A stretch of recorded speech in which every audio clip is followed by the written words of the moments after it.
There's a humility that comes with what we celebrate today, the confession of St. Peter.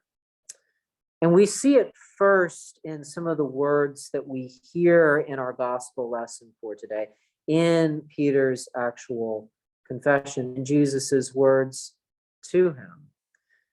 That this hasn't been revealed to Peter by anyone other than God. And that actually mirrors one of our lessons from this Sunday, specifically what Paul tells us in 1 Corinthians. Because it's there in 1 Corinthians that Paul tells us that we cannot confess Jesus is Lord except through the Holy Spirit. So even in this great moment for Peter, he hasn't done this alone.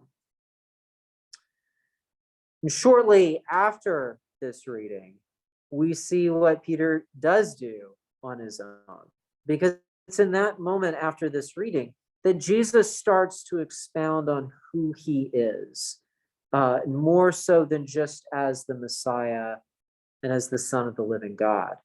Jesus starts to expound on what it means to be the Messiah. And what that means is his death and then resurrection.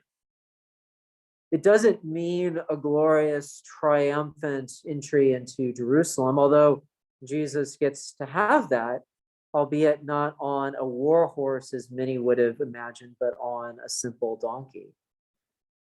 But what Jesus's role really means isn't one of conquering power, but one of death, of failure.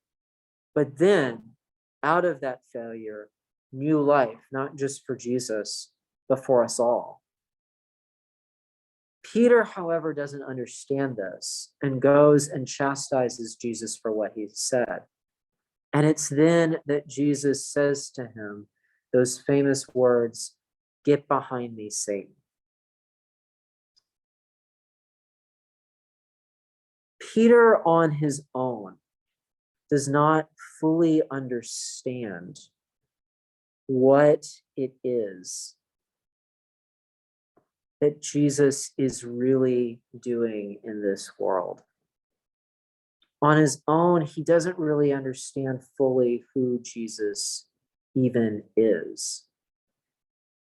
So Peter's greatest moment is one still of humility, because immediately afterwards, he gets chastised in a very strict and powerful way from Jesus himself. But even those words of praise that Jesus gives Peter, we learn from Jesus himself, we learn from Paul in our reading on Sunday, that Peter didn't do that on his own. Peter needed God. He needed the Holy Spirit to even do the greatest thing of his career, of confessing Jesus as Lord.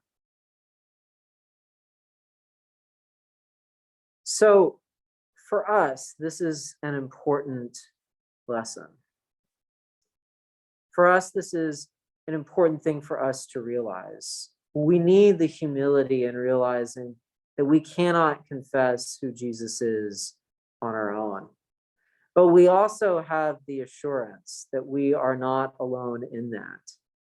We have the assurance that even one of the greatest of our faith couldn't do it alone. And so we don't have to do it alone either. And this is a call for us to open ourselves up so that when God does come to us, when God does make himself manifest to us, that we can then be open to letting God in and allowing ourselves to be able, through that power of God, through that power of the Spirit, to proclaim that Jesus is Lord.